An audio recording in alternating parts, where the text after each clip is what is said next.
The latest taxidermy trend is movement. Today, many museums and nature attractions feature wildlife models that move. These robotic replicas look so lifelike that hunters use them as decoys, and game wardens use them as traps to catch poachers in the act. Activated by remote control, the robotic decoy's head turns and its tail wags.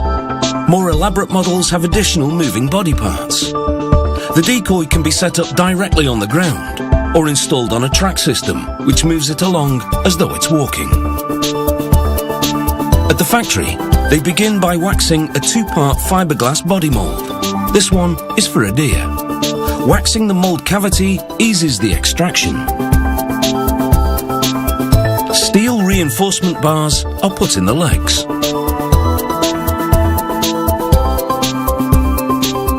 The steel sticks out of the bottom of the hooves to anchor the decoy to the ground. They apply the other half of the mold and clamp all around the perimeter, holding the two parts together. The deer's head is prepared in the same way, and a small amount of the casting material is poured in. Roughly 3 litres goes in to fill the body mold. Then the head mold is clamped on. The casting material is expanding polyurethane foam. It begins swelling immediately, and within 2 minutes it reaches full expansion, going from a liquid to a flexible solid. Over the next hour and a half, the foam cures to a hard, inflexible state, at which point they remove the clamps and extract the casting. Some foam has leaked from between the two halves of the molds and between where the head meets the body. Sanding ensures a perfect finish. Sockets for the eyes are then bored into the foam deer. The nostrils are drilled out with a mini router. The glass eyes are secured in place with wet clay. When the clay dries, the eye is set firmly in place. No faux fur for these decoys. Workers scrape any remnants of flesh off a real deer hide, then wash the hide and apply a preservative.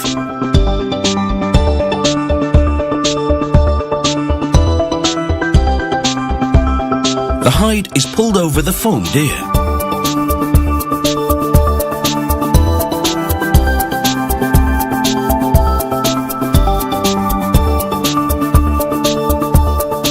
The fur is snugly fitted with a combination of staples, glue and stitching.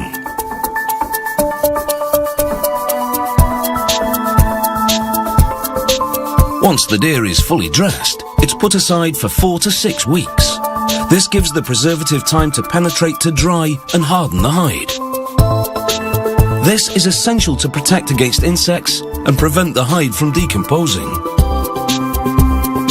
The taxidermy phase of production is now complete.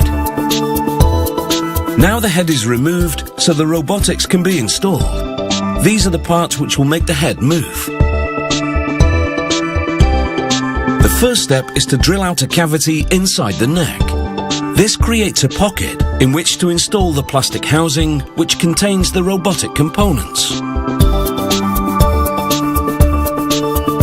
First, it's a compact motor, which drives this hard plastic gear.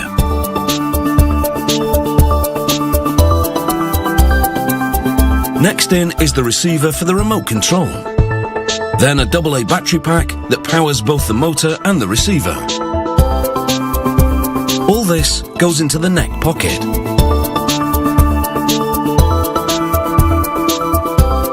Now they drill out a cavity in the neck of the head mold and insert a gear and shaft. The final step is to mount the head onto the body, inserting the shaft into the gear on top of the motor.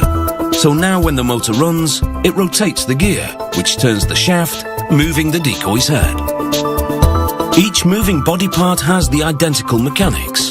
Its receiver corresponding to a dedicated switch on the remote control. The remote can work from up to half a kilometre away and can be programmed to put the decoy through a preset motion routine. So there you have it. Robotic hunting decoys, the bare necessities.